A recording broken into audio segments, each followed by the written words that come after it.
a gente viu como se calculavam as equações horárias para o movimento retilíneo uniforme e para o movimento retilíneo uniformemente variado.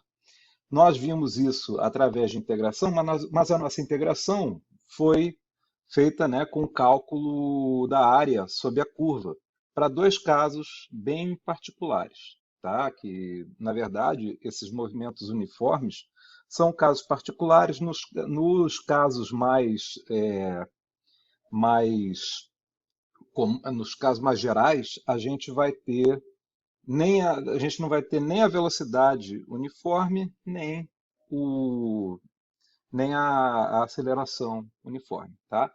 Então, para esses casos, a gente utiliza integração explícita. A gente integra mesmo, faz a integral, tá? E aí vai valer para qualquer tipo de velocidade, qualquer tipo de aceleração, tá? Então, a gente vai fazer essas integrais nesse vídeo e aí no próximo vídeo a gente vai ver uma aplicação de movimento retilíneo uniformemente acelerado, que é a queda livre. Bom, vamos fazer para o movimento retilíneo uniforme. A gente parte da velocidade instantânea, que é derivada da posição em relação ao tempo. A posição é uma função do tempo, ok? E essa equação aqui em cima, né, derivada da posição em relação ao tempo, está com uma variável s, mas s, nos casos que a gente for tratar durante o curso, vai ser a direção cartesiana x, y ou z. E a gente sempre pode escrever, então, que Vx é dx dt, Vy é dy dt e Vz é dz dt. Isso nós já vimos nos outros vídeos aí, tá? Se a gente deriva a posição de um corpo e obtém a velocidade, então, integrando a velocidade, a integral, no fundo, é a operação inversa da derivação, o que a gente vai obter com a integral é o deslocamento do corpo. Tá? E se a gente souber pelo menos a posição inicial do corpo, a gente vai saber a posição dele vai poder saber a posição dele em qualquer instante de tempo. Então a gente parte da velocidade instantânea do corpo numa certa direção s, ok? Essa derivada eu posso transformar numa diferencial. Então desse lado eu tenho uma diferencial de posição, desse lado eu tenho uma diferencial de tempo. E agora tudo que eu tenho que fazer é integrar os dois lados da equação. Ok?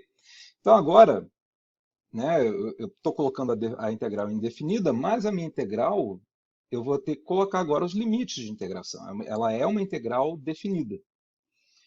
No instante de tempo ti, o t inicial, né, o corpo vai ter uma posição s inicial e no instante de tempo final vai ter uma posição s final.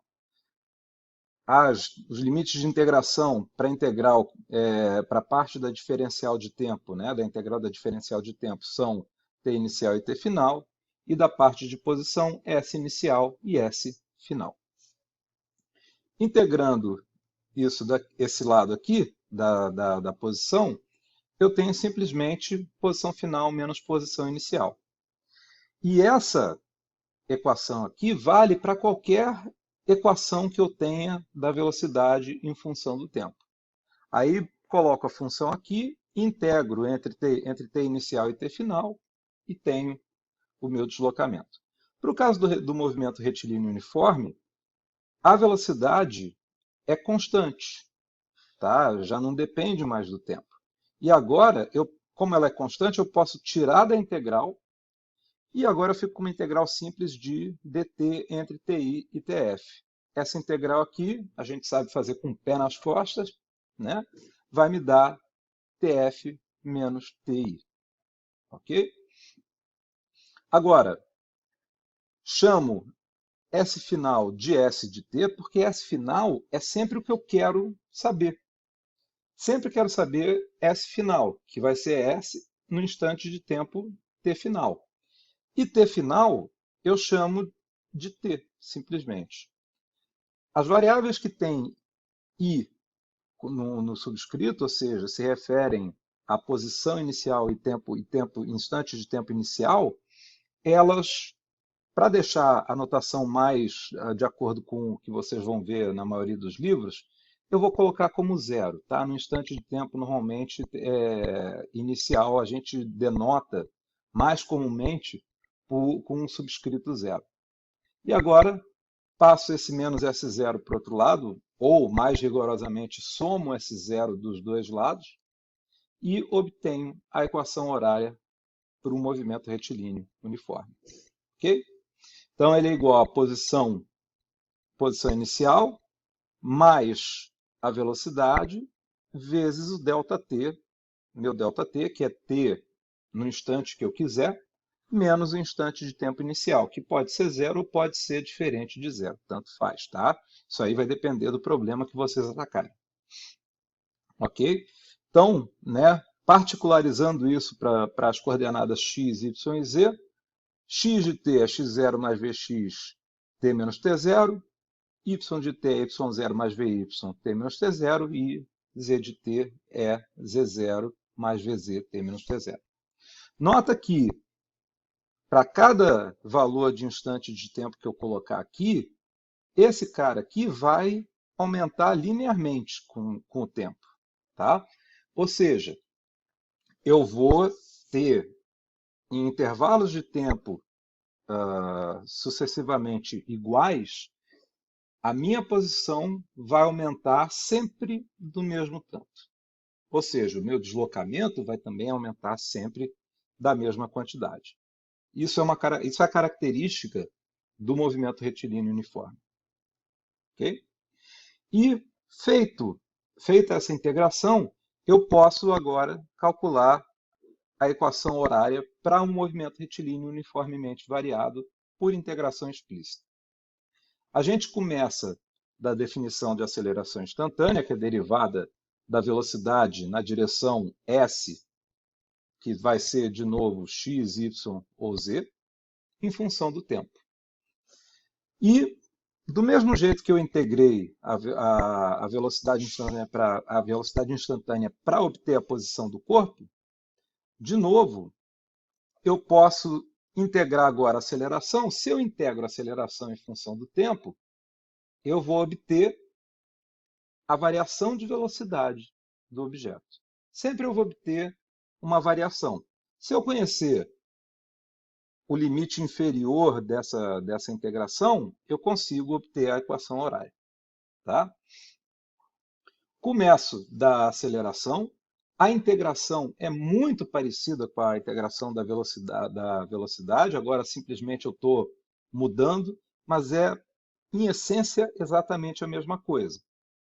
Transformo numa diferencial de velocidade, okay? Transformo aquela equação diferencial numa diferencial de velocidade que é igual à aceleração vezes uma diferencial de tempo.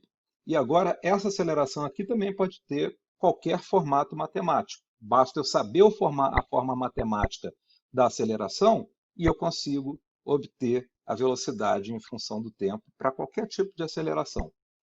Integro.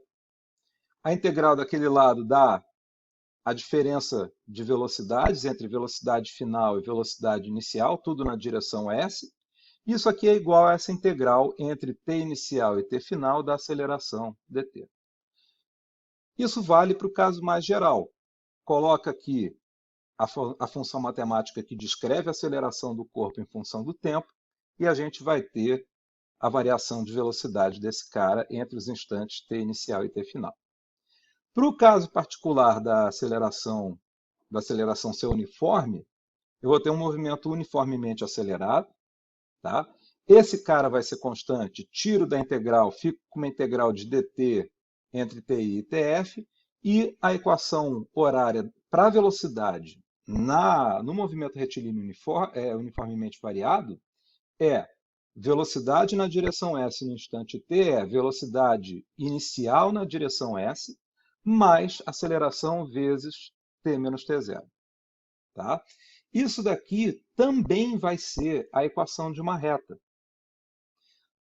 A velocidade vai aumentar também, né, vai aumentar nesse caso aqui a velocidade, vai aumentar linearmente com o tempo. No movimento retilíneo uniforme, a velocidade é constante. Aqui não. como eu tenho aceleração, a gente já viu. O que é aceleração? É algo que muda a velocidade do corpo de alguma maneira. Ou tira velocidade ou dá velocidade para o corpo, né? Deixa o corpo mais rápido ou mais lento, dependendo da relação de sinais entre velocidade e aceleração. Ok? Posso particularizar isso para as direções x, y e z, tá? E obtenho essa equação para a velocidade na direção x, essa equação para a velocidade na direção y e essa equação para a velocidade na direção z. Tá? Então, isso aqui é para a velocidade. Agora eu quero obter a posição em função do tempo. O que eu vou fazer?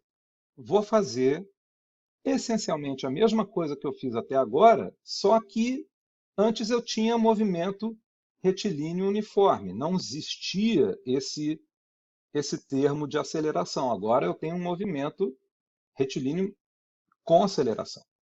Mas eu vou escrever que velocidade é ds dt e vou integrar. Tá certo?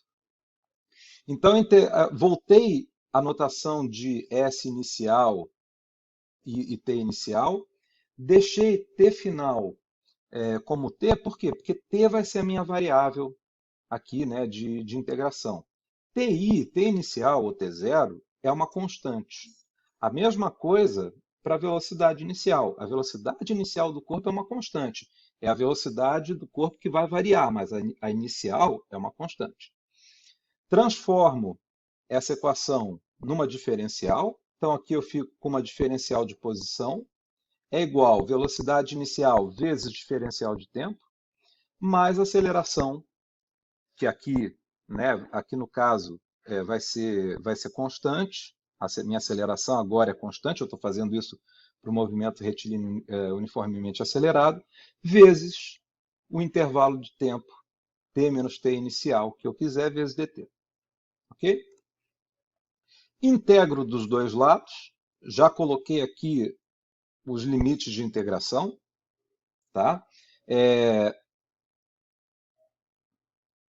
Já integrei aqui, então, dos dois lados, coloquei os limites de integração. Aqui, né, no lado da posição, os limites de integração são posição no instante de tempo inicial e posição no instante de tempo final. E do lado do tempo, os limites de integração são instante de tempo inicial e instante de tempo final. E agora, integrando esse lado aqui, já passando S inicial para cá, eu tenho essa equação aqui. Por que eu deixei esse termo aqui de lado? Né? Deixei esse termo aqui de lado porque eu vou detalhar um pouquinho mais a integração dele agora. Tá? Vamos pegar só esse termo aqui, que é aceleração na direção S integrada, né, vezes t menos ti entre ti e tf. Se vocês notarem, isso daqui é a integral de uma diferença. Integral da diferença é a diferença das integrais. Então, eu posso reescrever esse termo aqui como aceleração que multiplica a integral de t entre ti menos ti e tf, menos t inicial, que é uma constante, então já tirei da integral, vezes a integral de dt entre ti e tf. Essa integral aqui é trivial, vai me dar ti vezes tf menos ti. E essa integral aqui vai me dar o quê? Metade de tf ao quadrado menos metade de tf ao quadrado menos metade de ti ao quadrado. Vocês vão pegar isso daqui, vão fazer uma álgebrazinha, que eu vou deixar para vocês fazerem em casa, tá? E vão obter finalmente metade da aceleração na direção S vezes tf menos ti ao quadrado. É exatamente o resultado que a gente obteve integrando pelo método gráfico. Ok? Finalmente, substituo o resultado aqui e obtenho que S final é S inicial mais V inicial na direção S vezes o intervalo de tempo que eu estou considerando no movimento, mais metade da aceleração na direção S vezes o quadrado do intervalo de tempo. De novo, né? SF eu vou substituir por S de t, e tudo que tem F desse lado eu vou acabar com esse subscrito, então eu vou poder colocar qualquer instante de tempo aqui, e tudo que tem subscrito I eu vou substituir por subscrito zero para denotar inicial, para ficar de acordo com o que a gente vê nos livros. E aí eu obtenho então a equação horária. S de t é posição inicial mais velocidade inicial vezes intervalo de tempo, mais metade da aceleração vezes intervalo de tempo ao quadrado. Nota que agora, isso aqui, em função de t menos t0, é uma parábola. Tá? Então, o que vai acontecer? Se antes eu não tinha esse termo e a minha velocidade e a minha posição aumentava linearmente com o tempo, agora, à medida que o tempo passa, os deslocamentos do meu corpo vão ser cada vez maiores. Tá? Então, ele não vai ter sempre o mesmo deslocamento. Ele vai começar com deslocamentos pequenos, mas à medida que o tempo for correndo e a aceleração for agindo sobre a velocidade do corpo, ele vai aumentar os deslocamentos. Eles vão ser cada vez maiores à medida que o tempo passa.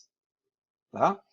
E, de novo, particularizando essa equação para as direções x, y e z, eu tenho x de t é igual a x0 mais vx0 multiplicado pelo intervalo de tempo, mais metade da aceleração na direção x vezes o quadrado do intervalo de tempo, e a mesma coisa para y e a mesma coisa para z. Ok? No próximo vídeo a gente vai ver, então, uma aplicação do movimento uniformemente acelerado, que em determinadas condições é uma excelente aproximação para o que acontece na realidade, que é o movimento de queda livre de um corpo.